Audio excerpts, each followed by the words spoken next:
Praise the lord. ఈ దిన దేవుని వాగ్దానము. వారు మరి ఒక్క బావి త్రవ్వినప్పుడు దాని కొరకును జగడమాడిరి గనుక సిత్నా అను పేరు పెట్టిరి. ఆదికాండము 26వ అధ్యాయము 21వ వచనము. సిత్నా అనగా విరోధము అని అర్థము. ఫిలిష్తీయులు ఆ రెండవ బావిని కూడా అడ్డుకొని ఈ నీరు మాది, ఈ బావి మాది అన్నారు.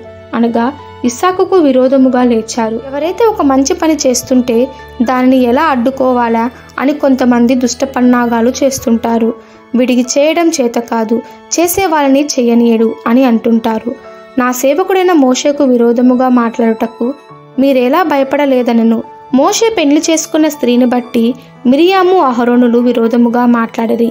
దేవుని బిడ్డలకు విరోధముగా లేస్తే దేవుడు ఊరుకుంటాడా? దేవుడే పగ తీర్చుకుంటాడు. వెంటనే మిరియామును కుష్ఠరోగంతో మొత్తాడు. దాతాను, అబిరాము 280 మంది మోషే అహరోనులకు విరోధముగా పోగయ్యారు. యెహోవా దేవుడు వారి మీద తన ఆగ్రహాన్ని చూపించాడు. వారిని, వారి కుటుంబాలను, కోరాహు సంబంధులందరినీ భూమి తన నోరు తెరిచి మిరింగివేసింది. వారు సమాజంలో ఉండకుండా నశించిరి. అరణ్య యాత్రలో ఎన్నో మార్లు మోషే మీద తిరుగుబాటు చేశారు. ఆయనకు విరోధముగా పోగయ్యారు. ఆయనకు విరోధముగా గుంపుగూడిన వారిని ఆయన పక్షపు వారిగా చేస్తాడు. అమాలేకీయులు తమ చేతిని యెహోవా సింహాసనమునకు విరోధముగా ఎత్తిరి గనుక యెహోవాకు అమాలేకీయులతో తరతరముల వరకు యుద్ధమాయెను. ఏ జాతి అయినా కానీ, ఏ కుటుంబం కానీ, ఏ వ్యక్తి అయినా కానీ ఆయన బిడ్డలకు వ్యతిరేకముగా లేచినట్లయితే ఆయనే వారితో యుద్ధం చేస్తాడు. నీకు విరోధముగా రూపింపబడిన ఏ ఆయుధము వర్ధిల్లదు. ఈ రాతి మీద పడువాడు తునకలైపోతాడు.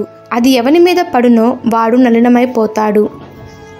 దేవునికి, దేవుని బిడ్డలకు విరోధముగా ఉండరాదని ఈ యొక్క అంశం మనకు తెలియచేస్తుంది. ఈ దిన దేవుని వాగ్దానము మనందరి జీవితంలో నెరవేరలాగున ప్రభు కృప మనకి తోడై ఉండును గాక. ఆమెన్. God bless you.